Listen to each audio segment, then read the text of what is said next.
Okay, welcome. Oh, hello. So good to see you all. Lolly, Alexis, Sage, Dale, Patricia. Good morning. All right, so Sunday sessions, as you might know, is kind of a melange of writing and creative work and a little stretching and some sitting. And I'm going to offer you specific prompts at particular moments, but you have always the freedom to diverge from the plan. So take care of yourselves, and you might just take a moment to kind of gather up your writing utensils or your drawing implements or your pads of paper or your yoga mats and bolsters and all the stuff that you need to be comfortable. We're going to begin with greeting our space, which is a bit of a ritual here that you might be familiar with. The idea, and let me know in the chat actually, if you would, if you've never come before. And hi, those of you that have just joined. Nice to see your faces. So fun. So if you've never been here before, it'll be clear. It'll be obvious what's happening. But we do begin with this kind of obtuse, kind of obscure ritual that I just refer to as greeting one's space. And it is largely an opportunity for you to stand up your beautiful self and take yourself to the portal that you enter through. So I know that's not viable for everybody. You might have physical limitations that are going to keep you from being able to get up comfortably. So whatever, you can just do this internally. If you're in a car or something or in a tent, you'll just do this internally. But if you are in a practice space in particular, there's something really kind of mystical about what happens when you give your physical space, your material surroundings, the kind of indication of what you are doing here, and then let yourself be held in that space. Okay. So, even right there in saying that, I'm actually saying something that, you might take issue with. Um, and it comes really from this tantric philosophy that everything, including the material world that we are in, is an expression of consciousness itself. And that's a very distinct position from like a lot of the, classical yoga texts and positions that kind of see our spiritual work as really separate from the material realm and our bodies and our sensations and all of that. So the tradition that I'm coming from, I work a lot with the Buddhist Tantra, but also the Shaiva and Shakta Tantra, has a very different take. And instead of Kaivalya, liberation, being, liberation through getting away from the dross of material existence being the goal is more what's sometimes called samavesha, entering into and allowing oneself to be absorbed into everything that is. Okay, so one of the things, and I realize this is a very long preamble, but obviously people are still joining. One of the things that we're going to talk about a little bit today is we just went through, like last week, this pretty important tradition called Navaratri that's important, very important in the Shakta tradition and in the Hindu tradition in general. And it's the most significant goddess tradition, like hands down, of the year and in the world. And it's really a cool festival and tradition and celebration and inquiry process. So, a little bit of what you're going to see here is really influenced by that. And what's kind of fascinating about it is that in this tradition, you sort of follow along with a text called the Devi Mahatmya. And the Devi Mahatmya is a collection of, it's kind of it's a collection of insights into what the goddess Durga goes through as she transforms into her three most significant forms, which are Mahakali, Mahalakshmi, and Saraswati. And in each of these like episodes, as she's transforming into these different forms, she's actually doing battle. It's pretty interesting. She's doing battle with like demons of every ilk. And but what's really fascinating about the way that she does battle is that Usually at the end of any big encounter with the demon, there's some indication that she has absorbed the demon into herself. She's absorbed either through, like literally, as she encounters this one demon called Raktabija, that no one else can quell, like this kind of force of darkness, this force of evil that all the other gods have tried to do battle with unsuccessfully. She is called upon. Durga is called upon. She actually comes in her form of Kali. She unfurls her gigantic tongue and she laps up all the Raktabija, all the blood seeds. Because what has happened with this Raktabija demon figure is that he had been granted a boon. And the boon was that he could never be slain because anytime even a drop of blood was spilt, it would transform into another demon. So she's doing this pretty deep psychological shamanic work of both doing battle and also getting really intimate with whatever inside her relationship with that other is hers. And so it shows us things that are, I feel, quite important in these very tumultuous days that we're living through, right? There's a place for battle, and then there's a really core and important component of understanding what is ours inside whatever the battles are we are fighting, and um, and dissolving at some level, dissolving the othering, because whatever the other is has appeared inside the space of you, whatever we other, whatever we project onto, it's somehow showing up inside our own perception. So that is, linked to what I was saying before. Like there is no, like in the classical yoga tradition, you're trying to fight against whatever is constrained by this material realm, whatever the personality is presenting, whatever conditioned mind is presenting, and get away from it. And in the tantric tradition, everything ultimately is an expression of consciousness itself. Nothing could arise that isn't an expression of consciousness itself. But inside consciousness's infinite power to express as everything is consciousness's capacity to veil itself. Okay, so it's not as if we'll never have to do battle with a part of ourselves that is blind or a part of another that is blind, but ultimately it's all an expression of the one. So that's what we're going to work with. So even when you stand up here and just, greet your space and kind of settle in, honor your space and feel your body, take in that there's nothing here in your awareness. There's nothing here in your physical reality. There's nothing here in your mind that isn't consciousness itself expressing through you as you.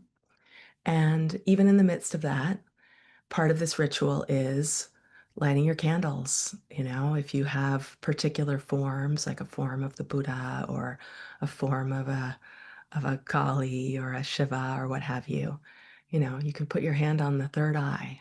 You can anoint the goddess. You can I sometimes take my hand around the back of the heart of the Buddha, kind of touch the back of the heart and try to enter into that kind of open sweetness, which is important because we have so many moments where we lock down, where we close the heart, so many accumulated moments of things that haven't been expressed and haven't been felt.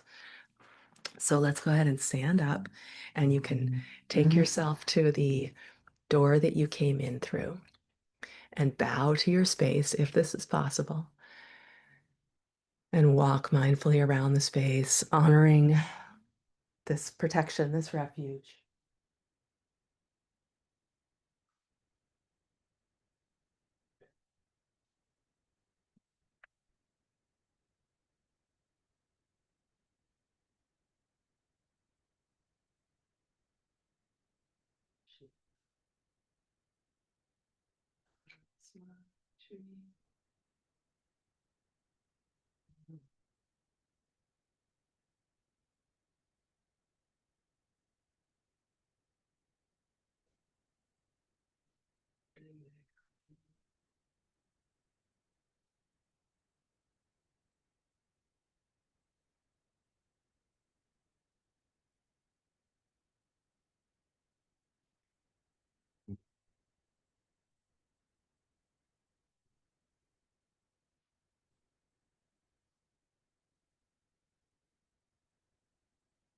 Hello to those of you I haven't greeted yet.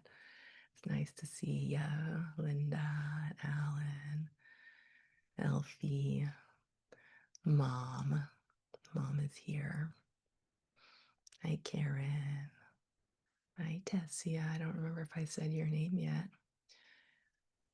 You'll see a little influence from your John Cage commentary on the retreat in the slide deck.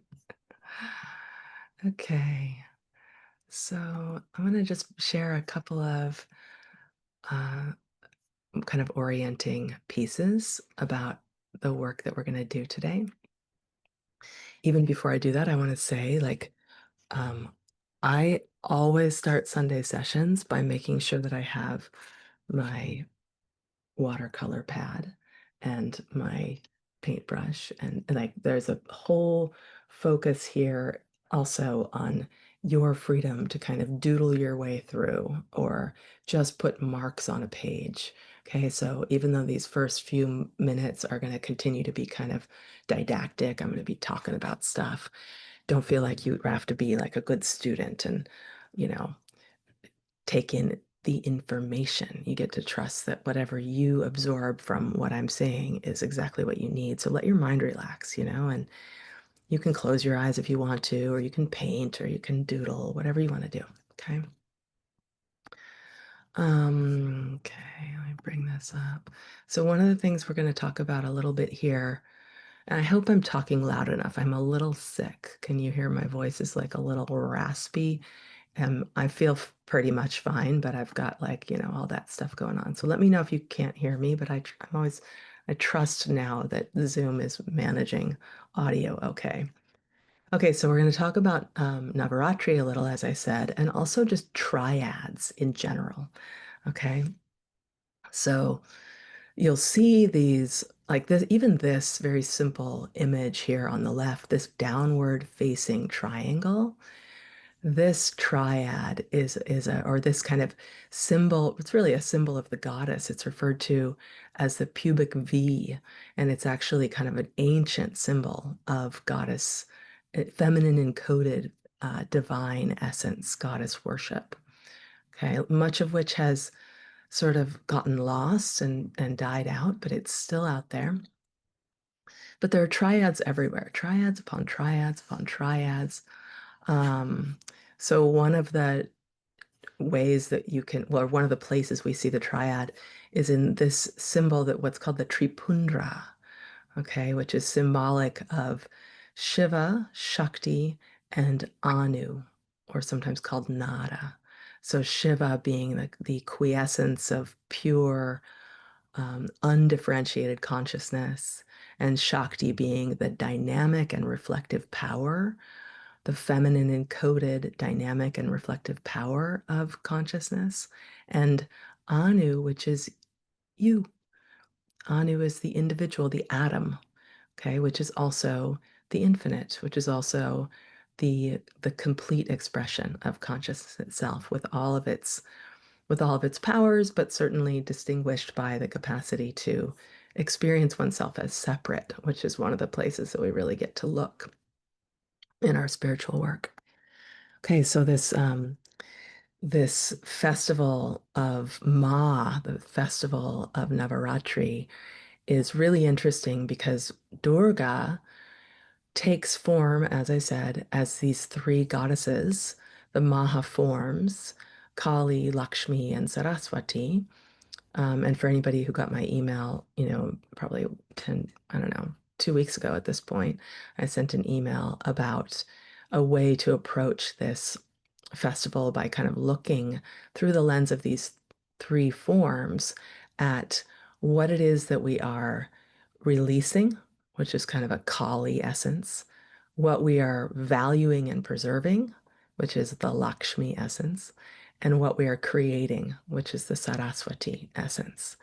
And these three acts to kind of reabsorb, let go of, destroy, the act of preservation, and the act of creation or emanation are three essential acts within five acts. And this is maybe familiar for you if you've done this work, but you've heard a lot about the five wisdom lights. We've been talking about the five wisdom lights a lot recently, but we're transitioning in this particular presentation to a different set of five acts that's epitomized by the Nataraj, who in the Nat, this is Shiva in the form of the dancer, the Ananda Tandava, it's called the dance of bliss. And even Shiva's limbs represent the five acts, the act of the first three acts, the act of creation, the act of preservation, and the act of reabsorption. Okay. And then two more acts, the capacity to either remember or forget. Okay, so this is happening all the time inside our own consciousness. This is not what God does. It's also what consciousness does, but it's also what mind does. So that's the thing to always remember. There's a place for being in relationship with the transcendence of consciousness. There's a place for prayer. There's a place for relating to God as other in a sense. But this tradition is always folding your awareness back into how all of these powers of consciousness happen inside your own awareness.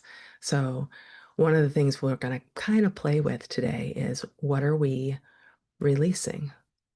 And some of the release is painful. We don't want to release. And what we're really sitting with is our grief, but also it can be a beautiful thing to kind of find our enthusiasm and kind of a ruggedness sometimes around what we're willing to let go of. So we'll talk a little bit about that and maybe do some writing about what we're releasing. And we'll write and talk and be with what we are valuing and preserving. And then we'll look at what we are generating, what we are creating, what we are allowing to emanate out of ourselves. Okay, so those are the three acts within the five acts of called the Panchakrityas. Okay, I kind of already said this, but you can come back to this slide later if you want to. Shiva, Shakti, and Anu is what it says. Just one of the triads. And a triad of perception that we're not going to talk about right now. I'm going to move forward. We're going to do a little bit of writing. We'll come back to these other slides later. Okay, so the first three nights of Shiva are dedicated to Kali. So I have a couple of poems. I wanted to give you kind of a couple of options. Okay, so, but, think of these as opportunities to really think about the letting go, kind of the working with the past, and the opening to change. So this first one, A Path in the Woods by Anna Kamienska. I don't trust the truth of memories because what leaves us departs forever. There's only one current of this sacred river, but I still want to remain faithful to my first astonishments, to recognize as wisdom the child's wonder, and to carry in myself until the end a path in the woods of my childhood, dappled with patches of sunlight, to search for it everywhere, in museums, in the shade of churches, this path on which I ran unaware, a 6-year-old, toward my primary, mysterious aloneness.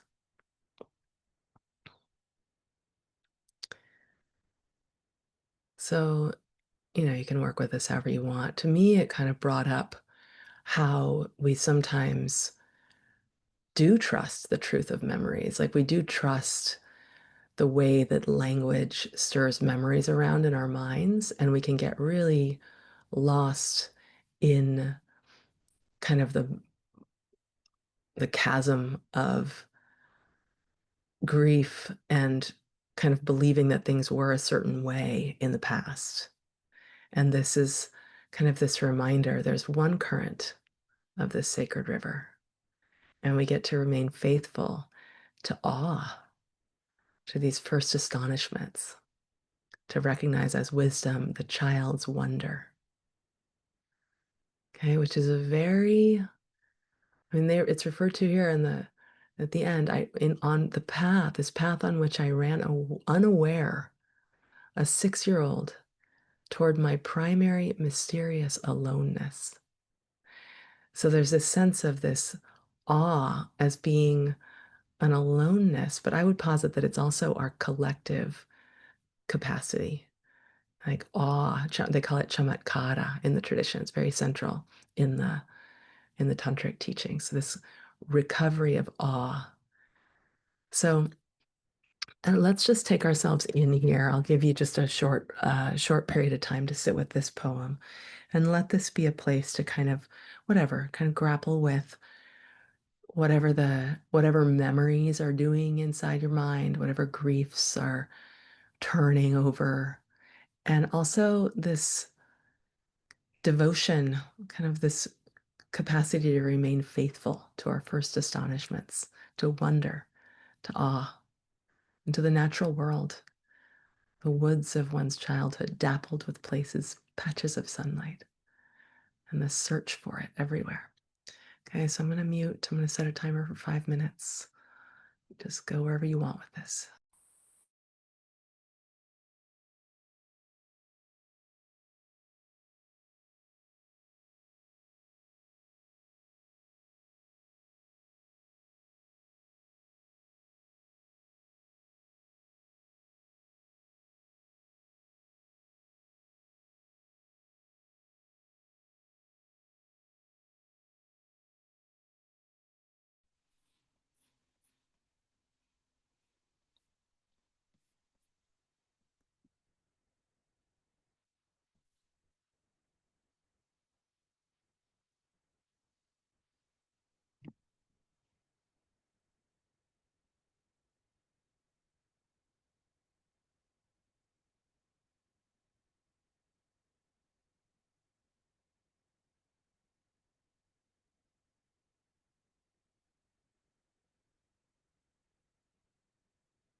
key. Go ahead and bring that to a close.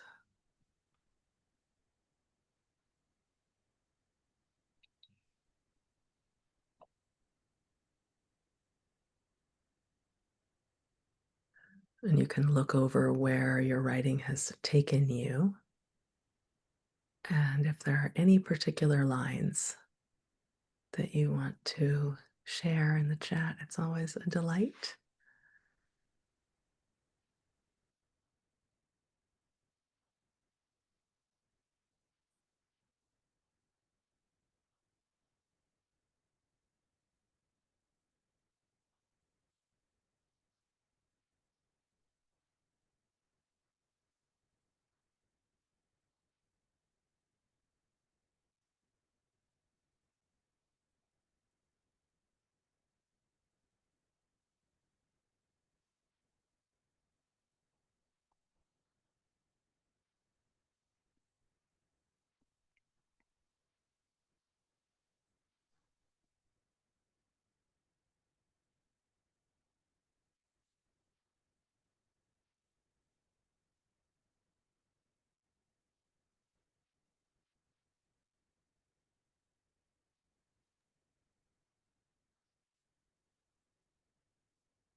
Beautiful. Okay, I'm going to read a few of these, okay?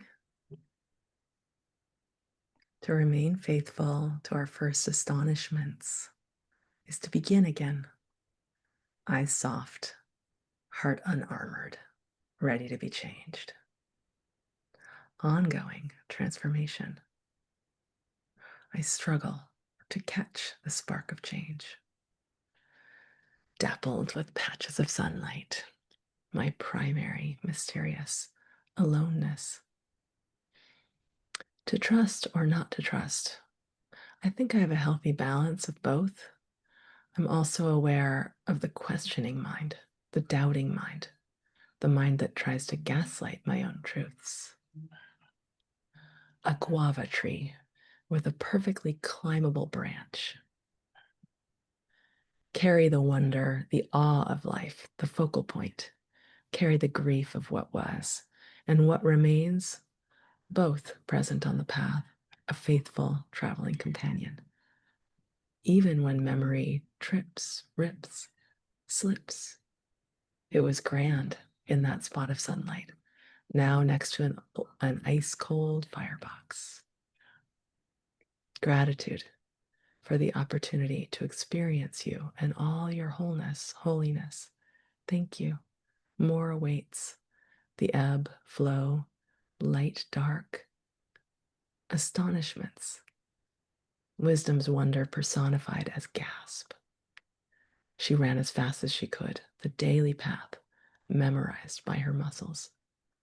Raging, all memories want to be one, raging inside, wanting to demand attention to my home life, violated and hated. Can what leaves?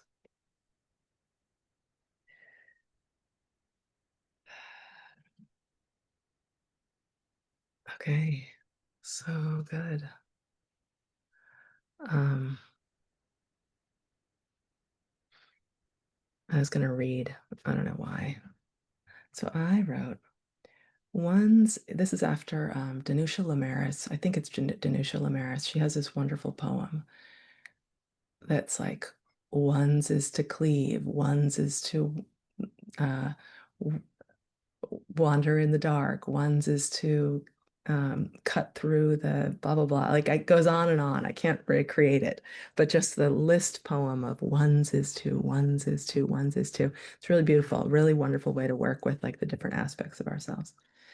So I wrote, one's is to wander haplessly through hollowed halls of memories, so rife with wrench and twine, so hollow in the center. One's is to pull up on bootstraps, to sally forth into the day, masks tight, stomach all a clench.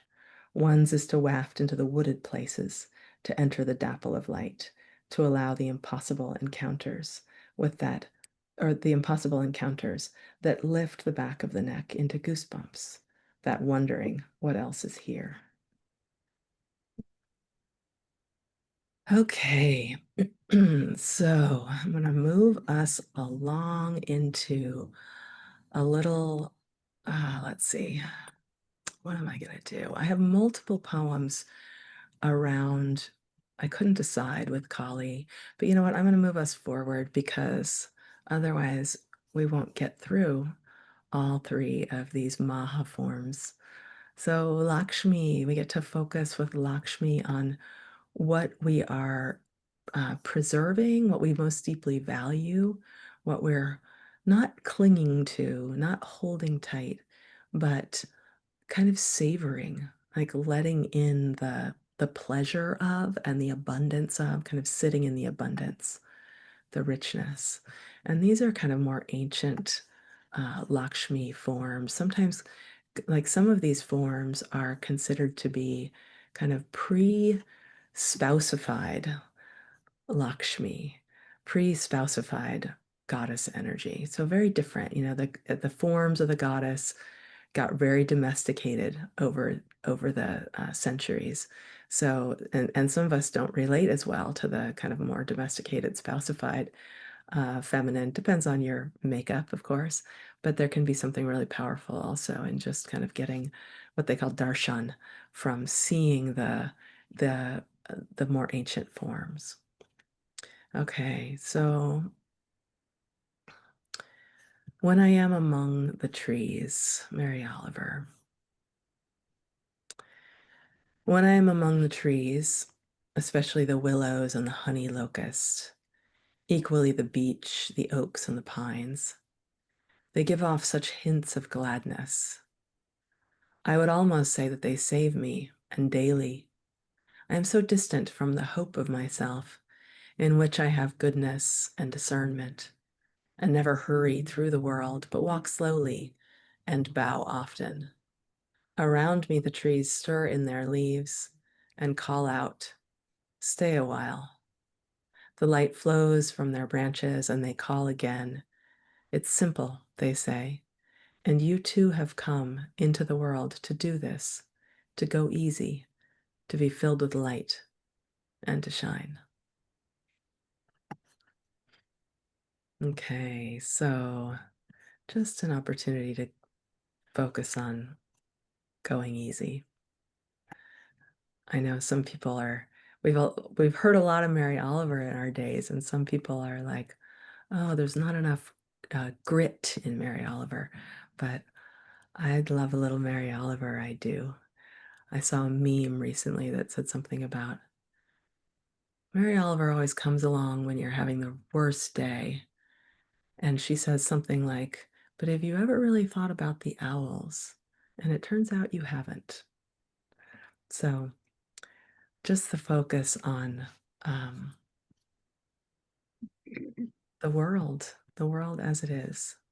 Does anybody want to read it? Right, this is what we do next. Somebody else gets to read. Anybody? You can just raise your hand or you can just unmute. Okay, Elfie, yeah, take it away.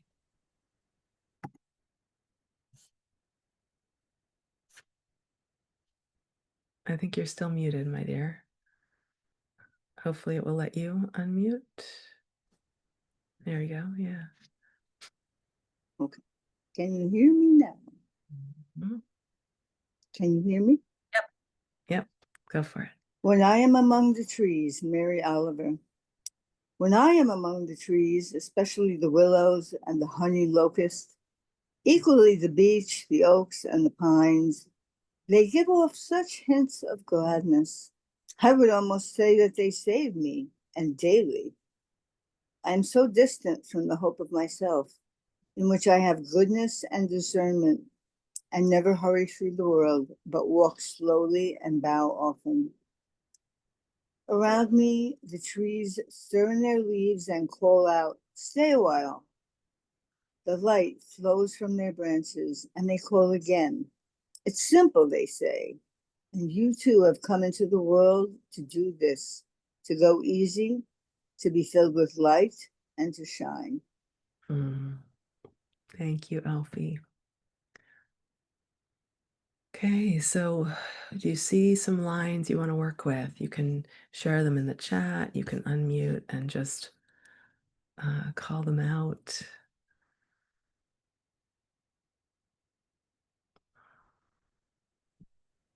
And you too have come into the world to do this, to go easy, to be filled with light and to shine. Yeah, Monica. Alan says the same, and you too have come. Karen says, walk slowly and bow often. Yeah, and if you are not sure where to begin, if nothing in this poem calls you, go through the chat. There's some beautiful lines shared there. Yeah, thanks, Veronica. Among the trees, I remember it was never the world that rushed, only me. Yeah, so let's just see where we go. Let's give ourselves another 5, okay? Enjoy.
Start to wrap that up.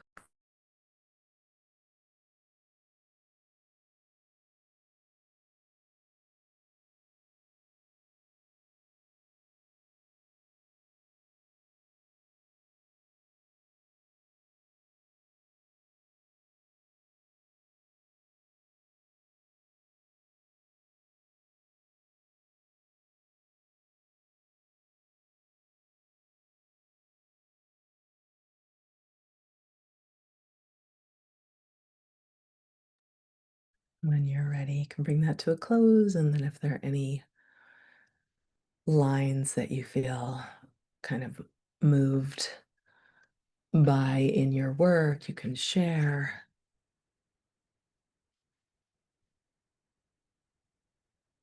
No pressure to share if you don't feel like it. But if there's anything that came through that feels potent that you want to kind of underline for your own awareness,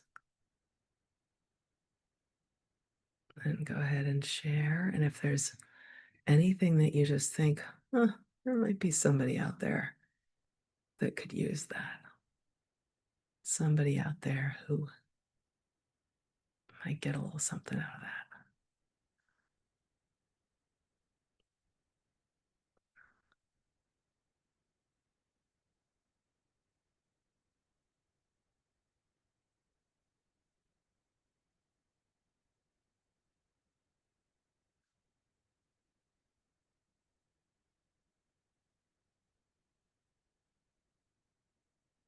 Okay, I'm going to read a few that are, thanks to those of you that are sharing in the chat. Okay. To bow often and be filled with light. To go easy with light. Relax into the moment. Know you are here to shine. Trust in goodness. Have self-compassion as you find your way through the woods, guided by the trees. I have a beautiful weeping willow in my garden and a weeping willow tree friend I visit to find a new way to move in the world. What would it be like to notice again, to look up, to not hurry, to go easy, to appreciate the beauty around me and know I am a part of it all? A subtle, simple gesture. Bow to the spirits, gods, the wind, rain, sun, moon, Kali, Kami, the ancestors, those who sustain us. And you too have come on steady breath to realize your true expression. Stay a while. The trees carry your light, sprinkling your brightness among the sidewalks, to be picked up by the sole of my shoe, carried into the crevices of my life, bringing me closer to myself. Listening leaves, first pages in first books, leaves turning, artful yearning. The willows keep coming back to me. Even the wind pauses to listen when I remember to breathe. I need to learn to go easy, to be filled with light, wonder, and to shine for myself and others. Just wanted to pretend to comfort myself. Being in nature is healing and balancing for mind, body, and energy to connect with our source. But stay awake as the trail narrows and crawling branches caress my shoulders. It is so busy here with nothing going on. The reverence in nature, honor her with devotion to self in new ways.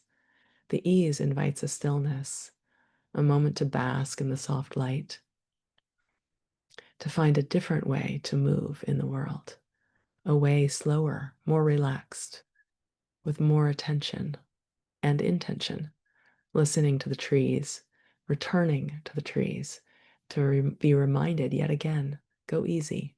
It is simple. Be filled with light. Shine. I feast on their shuffling nonchalance, beckoning slow up. Shh. Slow and slow again. how to go easy when all is disappearing. Never all. Ease is not easy. Lingering is a laugh. Need a word of delight. Beautiful. Okay, well, that was fun. Thank you all. It's fun to just kind of read through as if it were one piece, which it is in a sense, our little collective. Okay, so I'm going to just go off of share for a moment here. I'll come back. So we have kind of one more question, right? And one more form, one more goddess form. Saraswati is the final of these three Maha forms of Durga that Devi takes during this Devi Mahatmya, during this kind of exploration of all of the different energies of the world and the battle that she does with the different forces within and without. So Saraswati, the ancient form of Saraswati is the goddess Vak, V-A-C or V-A-K, who is actually the word, is actually the power of sound, and also the soundless pattern that underlies sound. So off the top of my head, I don't remember exactly what they're each called, but there are four levels of sound in the teachings. And one is like the actual power of speech, like the power to manifest. But then at the most subtle, it's like the silence that underlays all capacity for sound, all potentiality. And then there's also kind of subtle patterning. So Saraswati is a lot more than just like what we might think of Saraswati. She's associated with music and the arts and writing and creativity in all of its forms. But she's also this reminder that all that arises, all that arises in the manifest, like all that is created, arises from ultimately emptiness, or pure potentiality. Emptiness is fullness, this the silence that underlays, the kind of quiescence of consciousness that underlays all, and subtle patterning. So the reason I'm saying this is that, this is kind of specifically for those of you some of you that are here in Dharma Bridge or have been in Dharma Bridge before, and you know that in the last trimester of Dharma Bridge, which is where we are right now, we move into something called a creation project. And those of you who've been just coming around to Sunday sessions, you've probably heard this before, and I think it's useful for everybody. So one of the things that we do with creation projects is we sort of center ourselves around a vow, what's called a vrata in Sanskrit. And the vow is super important. There's a certain way in which like we identify something, maybe something in our own patterning, something in the way that the rhythms of our lives are going, something in our lifestyles, some place where we've been kind of numbed out, some place where we haven't had energy to move, some place where we've just been stuck. And we give ourselves a container of a certain period of time. It's usually like a month to put extra focus on that area of life and to create. And the creation is usually inside the vow, that we call it the declaration, but inside that statement, that kind of declaratory statement around what our overarching vision is. Hang on, I think I'm going to sneeze. It went away. So sad. I do love a sneeze. I do love a good sneeze. Um, so, core to the declaration is so there is kind of usually an external world component in the vow, in the external in the declaration, something that's tangible. Because one of the important things about our practices is that we do live in a real world, so there are real impacts of the actions that we take, the patterns that we're in, the behaviors that we're engaging in all the time, the lifestyle stuff, the rhythms of our lives. But in the core of the declaration is this kind of essence. And we call it a quality or qualities. What are the qualities that we're actually trying to cultivate through the vows that we engage in? So if you were paying attention to this in the spring, like what I wrote about spring clearing, or if you got involved in that project at all, if you were in that group, it's the same idea. But there's just here in the fall, we focus on creation, but creation can be clearing. It doesn't really matter that much, but it's the same idea. We're kind of centering a particular cultivation, what's called bhavana in Sanskrit, a cultivation of qualities within. Okay. And so if you want to play with this in your worlds over there, you can set yourself up with this. And we're going to do a little writing that allows us to kind of play with what our ideas are around what could be created. Like what kind of changes might we want to make? Where do we want to put some attention? Um, and actually, it's October 5th. I think I'm doing another Sunday session on November 5th. Pretty sure that I am. And Dharma Bridge will be right in the center of Creation Project. So we can kind of check in about it in a month, and that'd be fun if you come to Sunday session on, no, or I don't know what it is, first Sunday in November. I think I said November 5th, but that's probably not right. Whatever the first Sunday is in November, I think I'm doing a Sunday session. So you're going to give yourself the benefit of kind of bookending, um, you know, this creation project energy between now and the 5th. For those of you that are not in Dharma Bridge, those of you that are in Dharma Bridge, we go a little longer, like till November, I think it's November 18th or 20th or so. So just putting attention on what you are creating and what the qualities are that you most deeply want to create.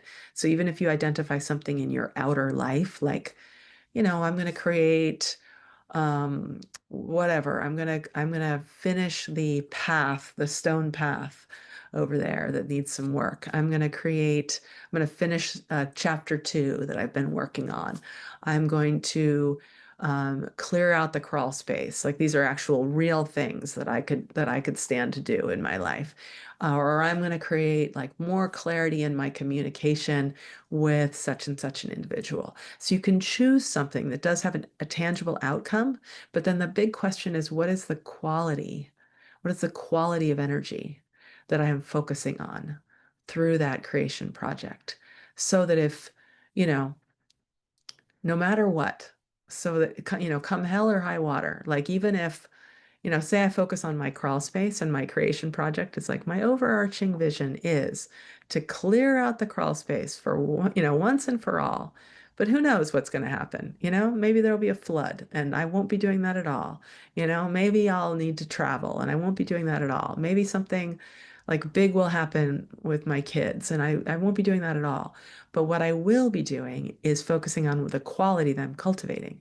So I get to choose, like, what is the quality I really want to cultivate if I'm clearing up my crawl space? It's such a like mundane project, but the quality is discernment, or the quality is um, willingness, or the quality, or I might realize like, oh, in order for me to do that, I'm going to need to give up hoarding and clinging or like fantasizing that I'm someday going to sell that stuff or whatever. So there's a quality of release, a quality of yeah, you get the idea. Okay. So just from what I've talked about so far, let me know in the chat if you're willing. What if you were to choose a creation project, and you don't have to give me the details of what you might choose, because I know that can be a little too revealing. But what would the qualities be? What would the bhavana be? What would you be moving through your body, moving through your field of energy, moving through your subtle body? What would you be kind of pulling down from the infinite in order to engage with this vision? Yeah, beautiful. Discipline, consistency, joy, steadfastness, trust, courage and visibility, discernment and release, play, trust, honesty, attentiveness, change and willingness, a collie like commitment to the bit. Okay, lots of great qualities coming through. Yeah, Karen says, continuing on from spring clearing, I've continued to clear and organize in small ways. Beautiful quality, lightness, and freedom. Yeah, and I just want to say for those of you that have done this before, either from Dharma Bridge or if you were in spring clearing or if you just heard me talk about it over the years, there is something pretty potent about working with the same qualities, even if the project has changed. So always feel free to recycle the qualities that you've worked with before, because the point with working with these qualities is not just to think about them in the abstract, but to actually um, imprint your body and your subtle body with the qualities. Okay, so if you said, like, um, Lisa says, self-care, self-love, self-care as honoring goddess. Okay. Let's see. Karen says peace, safety, courage. Okay, so she's chosen three. It's not her first rodeo, so she's chosen three, which is usually my recommendation. Like choose three. And whatever, if you've chosen four, that's fine. If you only want to work with one, that's fine. But if you don't know, choose three. If you're not sure, choose three and place them somewhere. So this is what we're going to do before we go into our next rite, actually. We're going to sit with these qualities. So imagine them somewhere in your body. So you can let's just start to kind of close eyes and go inward and feel your body. Okay. And as you feel your body, you first might become aware that like your body really needs some help. You might need to shift. We've been sitting for a long time. You might need to stretch now or change position, stand up, shake it out, whatever. So take care of your body. Be attentive. Be responsive to the body. The body's important.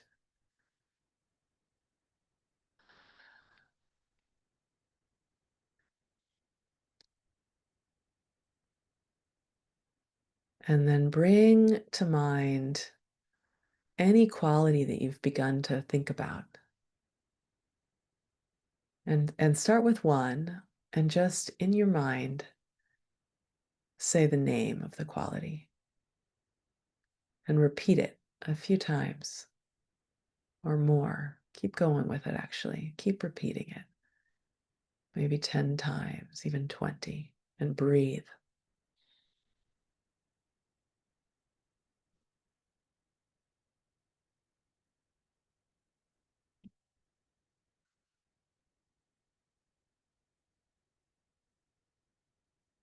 And notice the whole of the central channel. And notice if you really have a sense that the quality is needed somewhere in this body, in this being.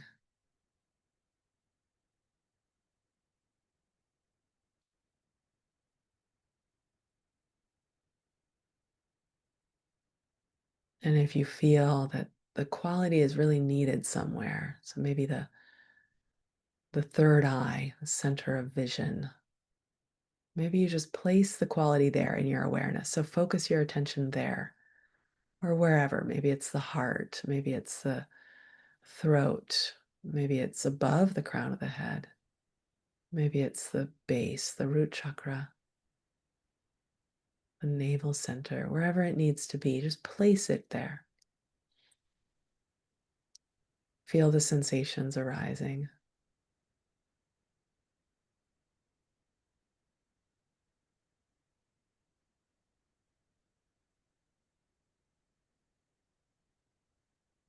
Mm. Just let the breath slow down.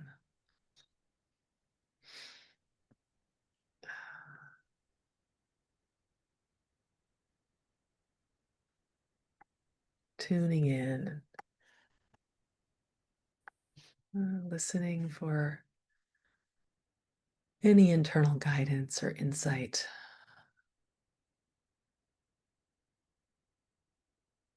Feeling for whatever this quality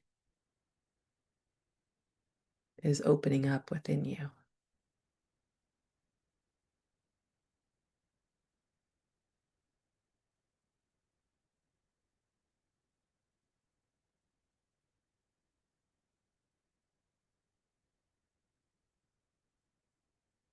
And then let your mind open to other qualities. Perhaps this quality, you've already found it inside a triad of qualities. Maybe it's obvious to you what you want to work with next, what you want to focus on next. If not, you can just kind of feel and listen inwardly and breathe. And see what little tendrils reach out from the initial quality chosen to focus on. Just see what opens in your awareness.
And really paying attention to what's here right now in this body and how it feels to be in this bhavana, this cultivation of relationship with a particular quality.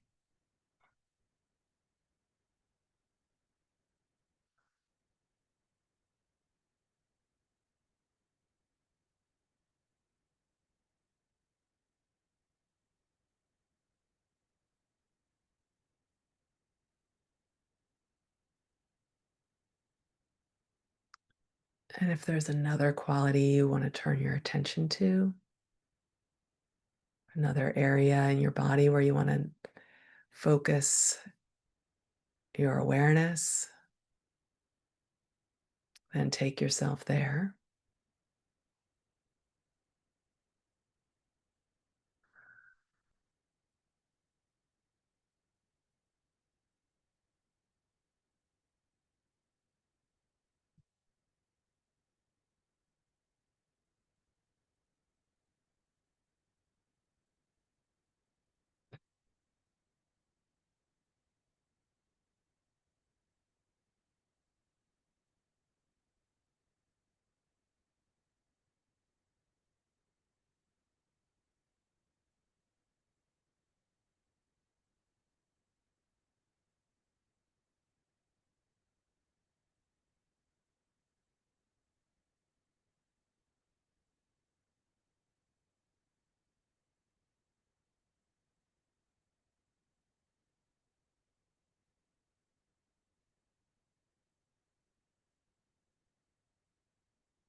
Okay, and now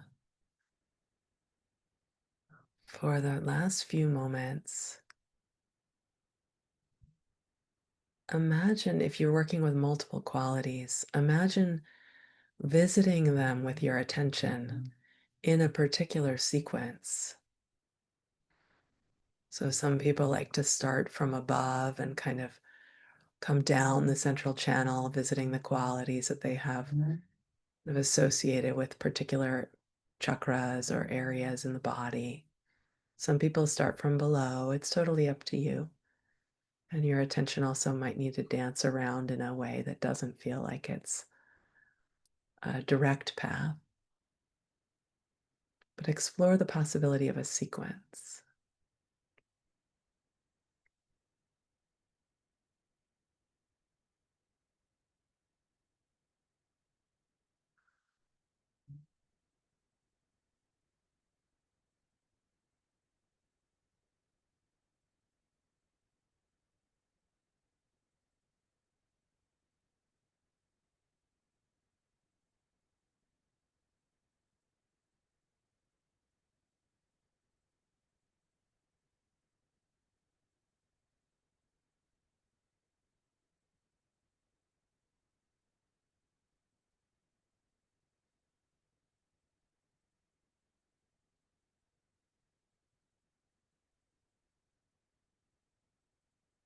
Okay, and then as you inhale, imagine your whole central channel being flooded with light. You might imagine it coming down from above. And as you exhale, imagine those rays of light rising up, expanding infinitely.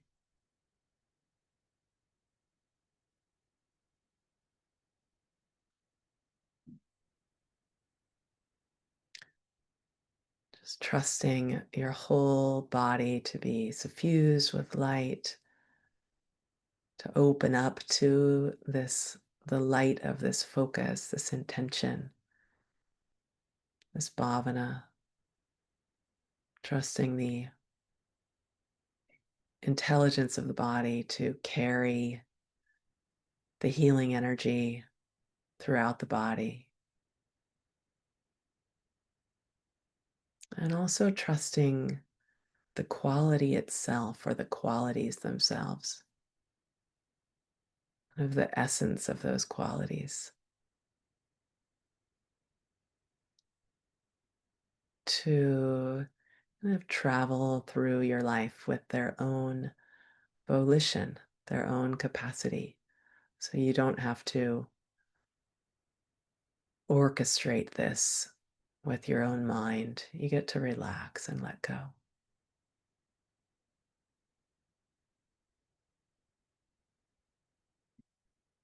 Just letting yourself be held, letting yourself kind of let go and soften back into the support.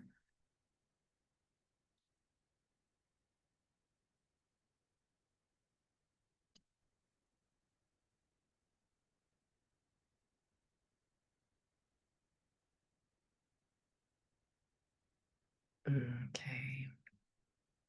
And then slowly, as you're ready, gently open your eyes.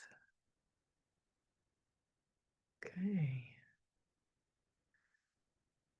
So, whatever happened for you in that sit has a perfection to it. If you had any insights drop in, I'll give you a couple moments to just write anything that came up for you. If you had any awareness of a particular sequence of these qualities, if you had a more clear sense of the qualities that you want to center right now in your life, you could write that down. If you had any awareness of kind of where in the body, where in the actual physical body the quality is needed, where's the healing energy needed, or where in your subtle body, in the subtle energy channels of the body, is this essence needed.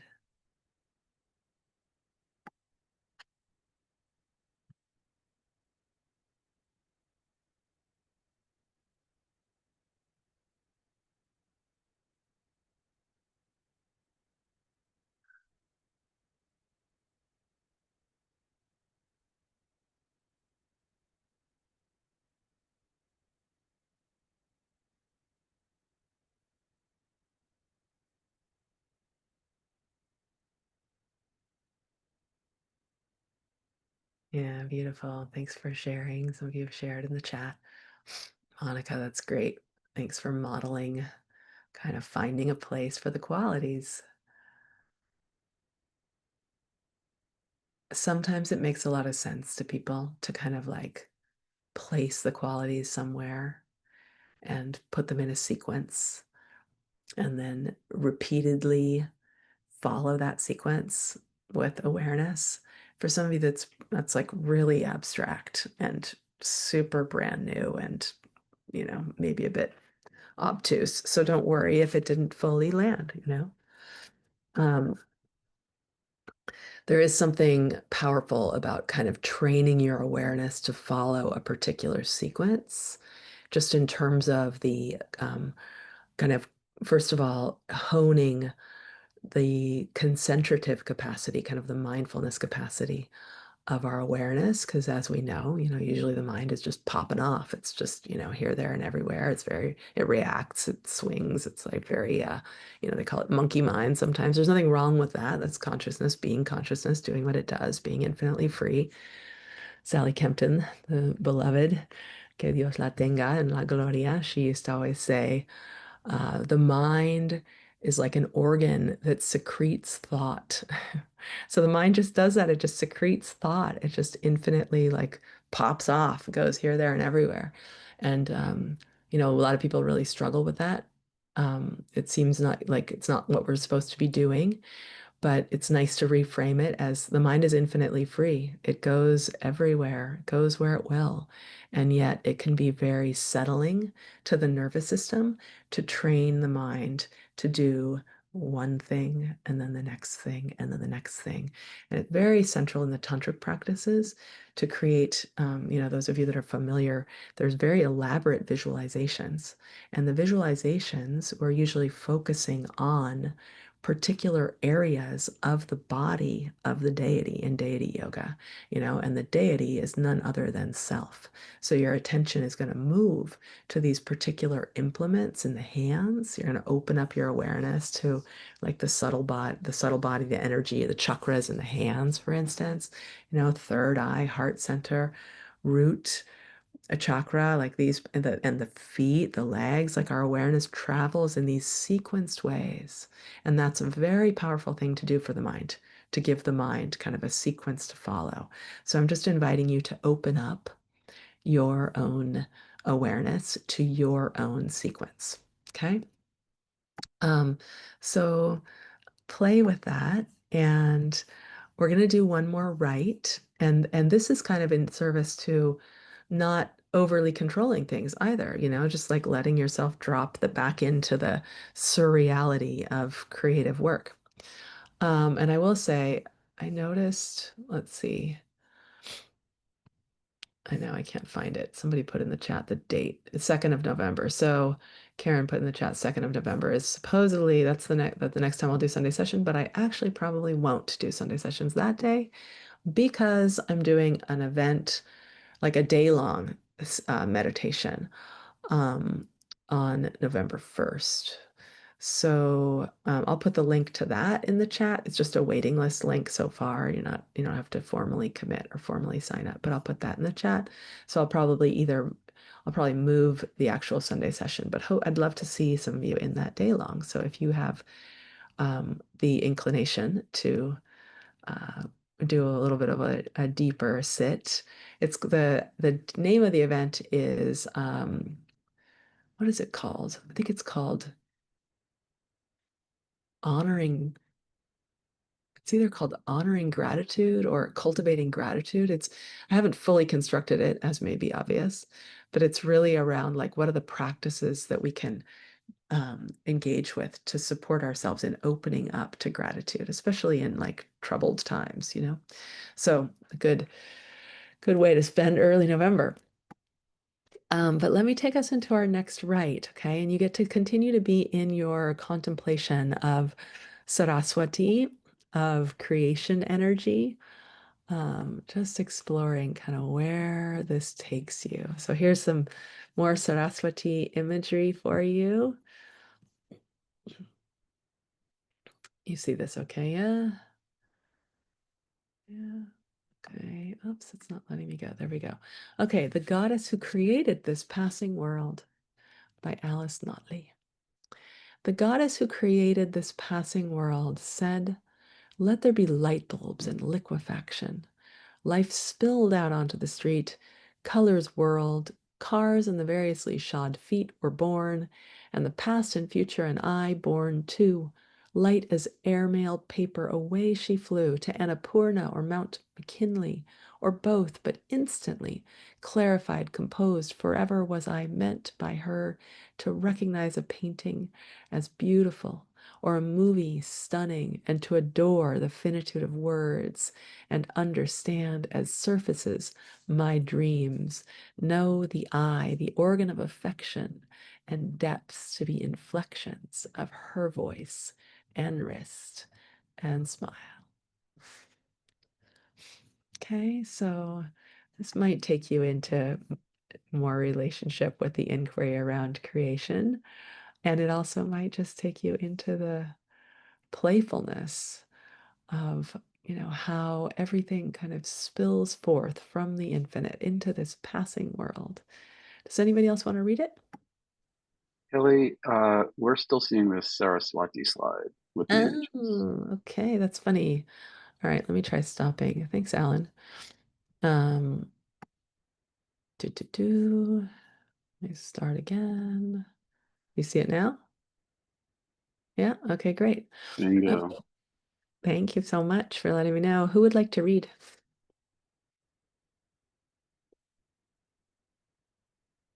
Anyone? I guess I'll read since Okay.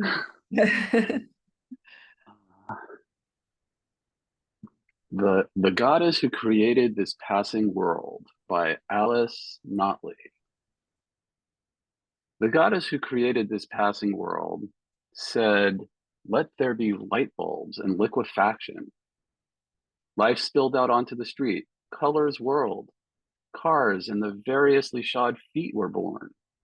And the past and future and I born too.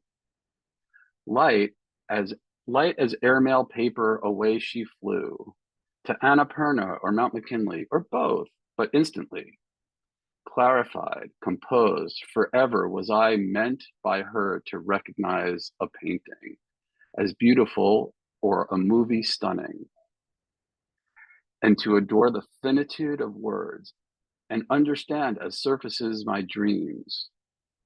Know the eye, the organ of affection, and depths to be inflections of her voice and wrist and smile. Thank you, Alan. Lovely read. Okay, so you can choose whatever, as always. You can choose whatever to work with. I think I might start with life spilled out. Does anybody else see any lines they want to begin with?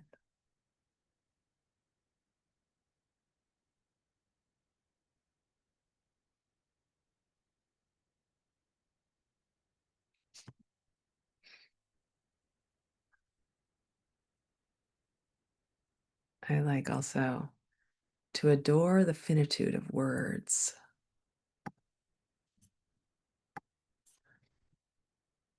Oh, can you and you can unmute, right? Everybody can unmute. Yeah, you should be able to. No need though, if you don't want to.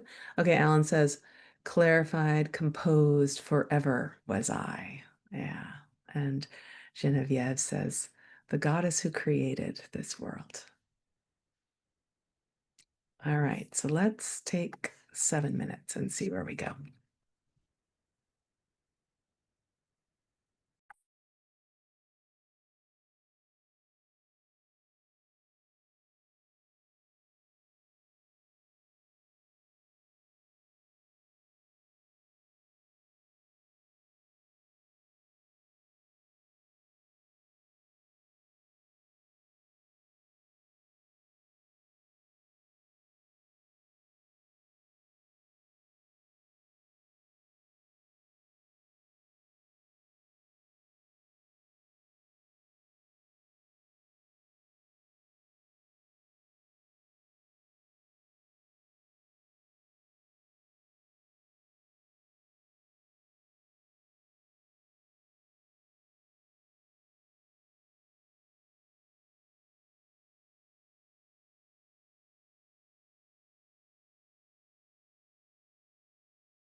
Okay, start to wrap that up.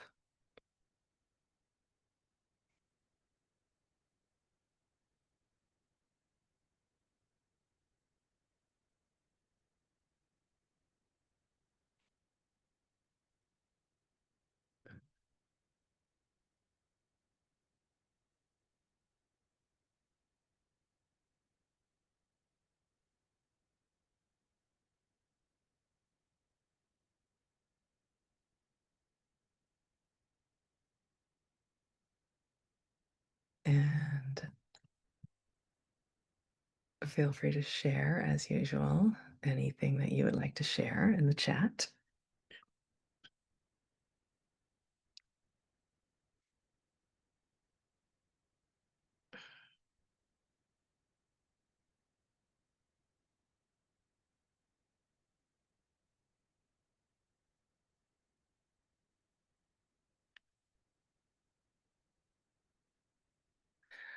And I'm just going to share a little bit before we go. Gosh, we didn't do any standing up and stretching and shaking it out, did we? Maybe that's what we need to do. Maybe that's our final moment. Yeah, let's just kind of push back for a moment. If anybody is needs to go, of course, take care of yourself. I recognize it's 10:30. This is when we usually end. I did put the link in here for the wait list for the November 1st event. If you want to be, if you want to have kind of first crack at it, we'll make sure to email you if you're on the wait list. I mean, we'll email everybody, but um, it's just one way to ensure you hear about it multiple times. If you want to remember to sign up, as I said, we haven't built the page out yet, but it'll be right now that it's slated to be $49 for early birds. So that's the price point, and then the price will go up if as the days go on. But I think early birds need to sign up by October 19th. Anyway, we'll announce that really soon. I'll send out a recording also from this session, and in the posting notice, I will probably be able to share the full link with the built out page. But let's take ourselves back away from the screen a little bit. Okay, and I'm going to give you some instruction, but of course, feel free to ignore my instructions and just take care of your body in the way that you need to. But I'm going to have you start still sitting on the chair, but reach the arms up and curl back a little bit. So stretch all the way up into the fingers. And then exhale, release the arms. And do that a few times. Inhale, reach. It's getting really tall. And exhale, release. And once again, inhale, reach. And exhale, release. Okay, and now just do a little bit of kind of bouncing of the legs. So you can't see my legs, but my feet are just kind of alternately going like this, just kind of shaking a little bit, like almost like I'm running in place, but I'm still in the chair. So just getting the legs kind of warmed up like that. Okay, and then take the legs wider apart. So knees are wide, put your hands on your knees and hinge forward a little bit. So you start to feel groins, inner thighs, kind of a little bit more stretch through the adductors and the hamstrings. And as you draw yourself forward, lengthen through the belly. And you can modify this however you want.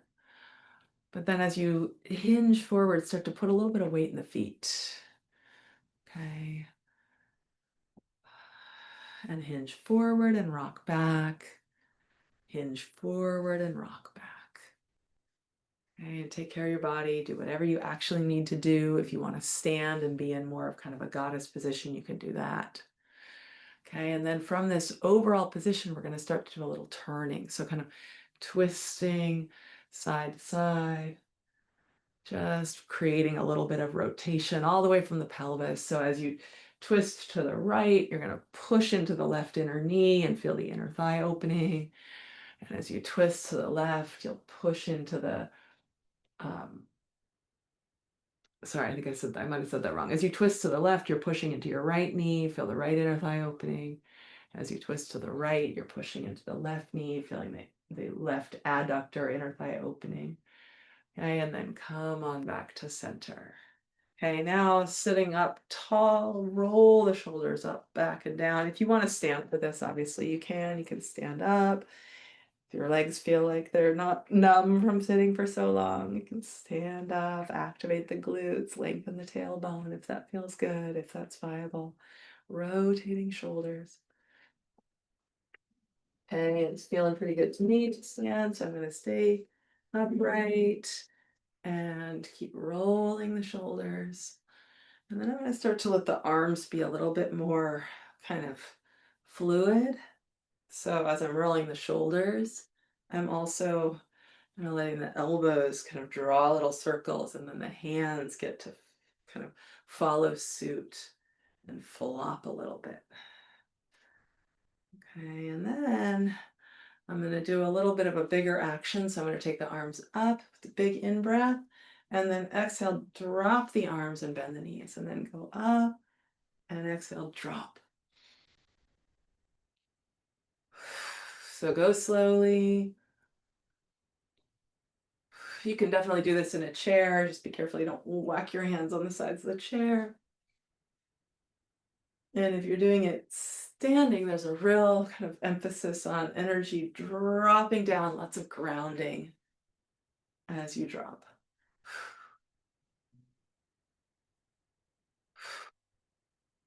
Okay, and then next time you do that, go ahead and release it and just take your feet a little bit wide and swing side to side. If standing up isn't working for you, you can stay in the chair and you can just do a simple twist, a seated twist.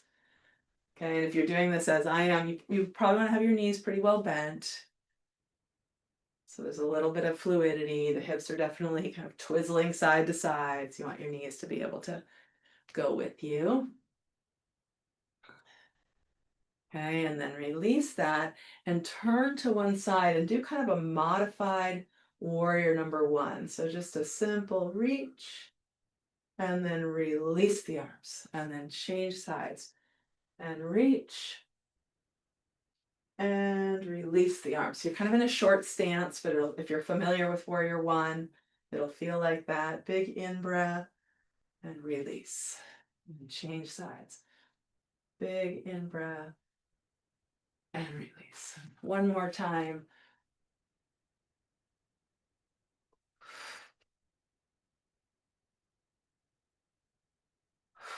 And then bring yourself back to center, walk the feet in, shake it out a little bit. Just let the legs kind of jiggle side to side alternately. Your heels are not quite lifting up off the ground all the way, but definitely getting lighter, one and then the other. The hips are really letting go into that. You can also, if you're seated, you can just focus on the the jiggling action, shake it out through the upper body, however it feels right to you.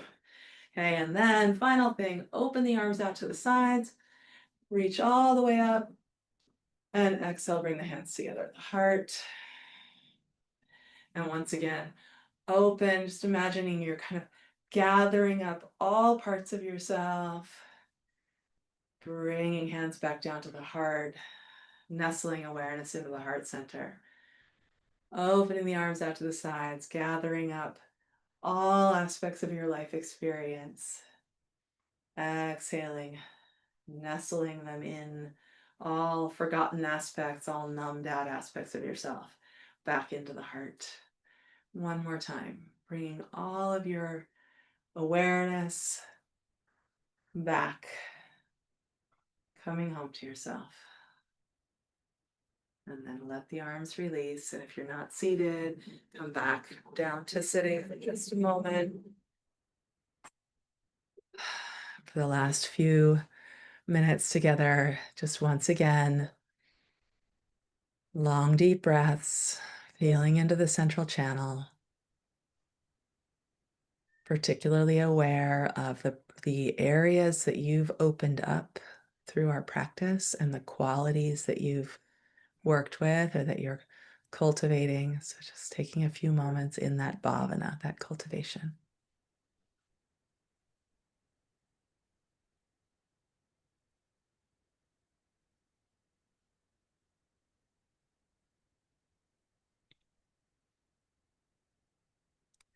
And And when you're ready, bring the hands together at the heart. Gratitude for the practice. Gratitude toward one another for the support that we offer in being here together, and gratitude toward oneself for the willingness. And trusting that everything that has arrived as a blessing through our insights, through the connections we've made, all that blessing energy is extended out to all beings. And let the hands gently release. Okay. Thank you.